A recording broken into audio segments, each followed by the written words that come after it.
ইন্না আকরামাকুম ইনদাল্লাহি আতকাকুম। ও সাদা না কালো, আরব না আরব, কাবার পাশে বাড়ি নাকি আফ্রিকার জঙ্গলে বাড়ি, ধর্তব্যের বিষয় এটা নয়। আল্লাহকে কে বেশি ভয় করে, আল্লাহর কাছে তার মর্যাদা বেশি, ঠিক কিনা?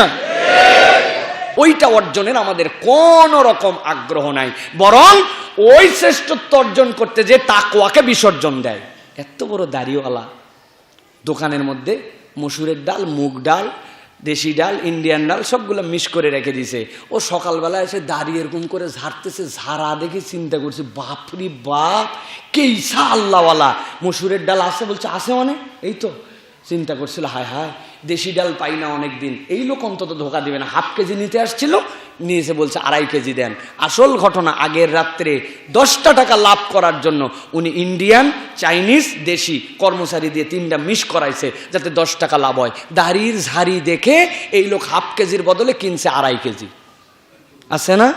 তাহলে দুনিয়া অর্জন করতে যে আমি আমার দিনকে পর্যন্ত বিসর্জন দিয়ে ফেলছি, এরকম মুমিন মুসলমান অজস্র আছে। আছে না?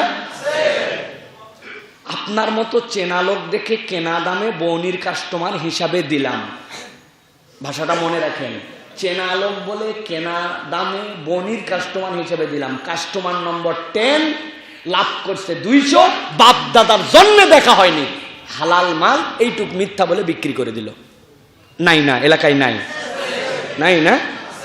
পেঁয়াজ তো সবগুলো আল্লাহর ফেরেশতারা উঠাই নিয়ে চলে গেছে না। ওই জন্য পেঁয়াজ আগের রাত্রে ওই দোকানদারকে বললাম, ভাই দুনিয়ার সবাই নয় খারাপ হোক, আপনি একটু ভালো হন। আপনার দোকানে তো গতকাল এই বস্তাতেই পেঁয়াজ দেখে গেছি, আপনি অন্তত পক্ষে এই দামটা দিয়ে যেটা কিনছিলেন আগের দিন 60, এটাতে বেচেন, দুনিয়ার সবাই জাহান্নামে চলে যায়। বলছে, না হুজুর, এটা আপনি যে বস্তা দেখতেছেন এই বস্তা না, এই বস্তা আজকে সকালেই 1 নম্বর থেকে নিয়ে আইছে। আরে মিথ্যুক, তোর পেঁয়াজ আমি দেখি নাই গত রাত্রে দারুসালাম মহলার মধ্যে তোমার কতটুক পেঁয়াজ বিক্রি হয়েছে। তুমি দুনিয়া খারাপ বুঝলাম, তুমি ভালো হতে সমস্যা কোথায়? ভালো হবে কেমন করে? চিন্তা করেছে 2টা পয়সা মুনাফাখরি করলে এটার দ্বারা বরকত হবে। বরকত চোখের অঙ্কের হিসাবে মেলে না, বরকত আল্লাহর দেওয়া নিয়ামত, ঠিক কিনা? 50,000 টাকা কামাই করছে, 40,000 টাকা বাড়ি ভাড়া, খানা খরচ এই সেই দিয়ে চলে যায়, 10,000 টাকা সেভ করে। আল্লাহর কি কাম, বাচ্চার অসুখ, আরো 7,000 টাকা নাই ওই মাসে। 50,000 টাকা থেকে 47,000 টাকা গেলে কয় টাকা থাকে? আরেকজনের বেতন 25,000, 15,000 টাকা খরচ, 5,000 টাকা এই সেই করে যায়, 5,000 টাকা সংরক্ষণ করে। রোগ বালাই হয় নাই, 25,000-এ থাকছে হচ্ছে 20,000 গেছে, কত থাকে? 50-এ কত? 25-এ আপনি বরকতের হিসাব মিলাতে পারবেন না, অন্তরের তৃপ্তির হিসাব মিলাতে পারবেন না। বড় গার্মেন্টসওয়ালা, কোটি টাকার কারবার, ছোট্ট একটা সাইনবোর্ড লাগানো আছে, ওটা রং করে কম, উপর দিয়ে আফসা আফসা রাখে, দেখলেও লজ্জা লাগে, আবার না রাখেও পারে না। 1000 কোটি টাকা কিন্তু লেখা আছে, এই প্রতিষ্ঠানটি অমুক ব্যাংকের কাছে সমূলে দায়বদ্ধ। উনার 1 টাকাও না, সব ব্যাংকের কাছে ধরা, ঠিক কিনা? কোটি টাকার বাড়ি, লক্ষ টাকার খাট, 1000 টাকার টোনার, শুয়ে আছে, ঘুম নাই। ডাক্তার বলছে যা খান, বেশি ঘুমের ওষুধ খাইন না, বেশি ঘুমের ওষুধ খেলে হার্ট ফেল করে যাবেন।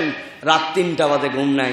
আর কাউরান বাজারে রাত 12টার পর একদল গেছে বড় মাথায় টুকরি নিয়ে, বড় ট্রাক থেকে সবজি আনলোড করে ছোট ট্রাকে তুলবে। জাম বেঁধে গেছে এদিকে কুমিল্লায়, এদিকে উত্তরবঙ্গে, গাড়ি আসতে লেট, 3টা বেজে যাচ্ছে। চিন্তা করছে এখন কি করব। মাথার টুকরি আইল্যান্ডের মধ্যে ফালায়া কোমরের গামছা খুলে ওই জায়গায় দিয়ে মাথা কাত করতে দেরি,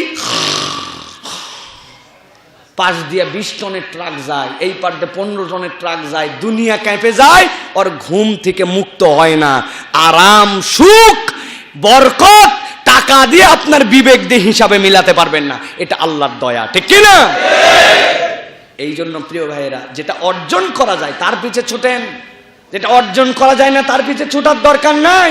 আল্লাহ এটাই বলছেন, ওয়াসারিউ ইলা মাগফিরাতিম মির রাব্বিকুম, কর্তব্যের দিকে দৌড় লাগাও। প্রিয় ভাইয়েরা, এই বুস্ট আমাদের মাথার মধ্যে ঢুকাতে হবে প্রিয় ভাইয়েরা।